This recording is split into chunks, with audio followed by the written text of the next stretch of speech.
Madalas kong iniisip noon na, hindi ko kaya yan, mahirap yan.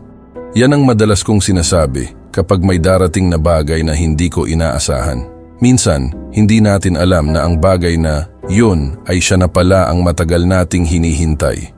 Isang oportunidad na maaaring magpabago sa ating buhay. Pero ano ang nangyayari? Sa halip na harapin, nag-aatubili tayo. Tapos, pagkatapos ng ilang panahon, sasabihin mo, sana ginawa ko pala yun. Nalaman mo na kaya palang magpabago ng buhay mo, pero ngayon mo lang naisip gawin. At pagkatapos, parang pakiramdam mo huli na ang lahat. Walang success na nagaganap at sa huli, titigil ka na. Alam mo kung bakit? Dahil nawala na ang saya mo. Nawala na rin ang eagerness mo sa bagay na yun, pero hindi mo alam na konting push na lang, makukuha mo na sana. Kaso, wala. Hininto mo. Kaya, ano ba ang dapat mong gawin? Magsisiba ulit o mag-isip ng bagong plano? Alam mo kung ano ang dapat mong gawin.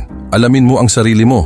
Oo, sasabihin mo, kilala ko na ang sarili ko, pero ayan ang malaking mali. Paano mo masasabing kilala mo na ang sarili mo kung sa maliit na desisyon ay nahihirapan ka? Hindi mo alam kung saang daan ka pupunta. Kilala mo lang ang sarili mo sa mga bagay na gusto mo at hilig mo, pero hindi mo alam kung paano ilagay ang sarili mo sa tamang posisyon. Hindi mo alam kung hanggang saan ang kakayahan mo. Kaya subukan mong magpahinga muna. Aralin mo ang sarili mo kung hanggang saan ka lang, ano ang mga limitasyon mo at hanapin mo ang weakness mo. Kapag nahanap mo na, ayun ang baguhin mo. At magugulat ka sa resulta dahil yung mga bagay na dating hindi mo kaya, magagawa mo na. Dating nahihirapan ka, ngayon ay madali na lang sa'yo. Ang hirap kasi sa pagiging tao, lagi tayong nakatingin agad sa resulta. Hindi natin tinitignan ang proseso. Kaya ikaw na nakikinig, ikaw nga, kilala mo ba talaga ang sarili mo?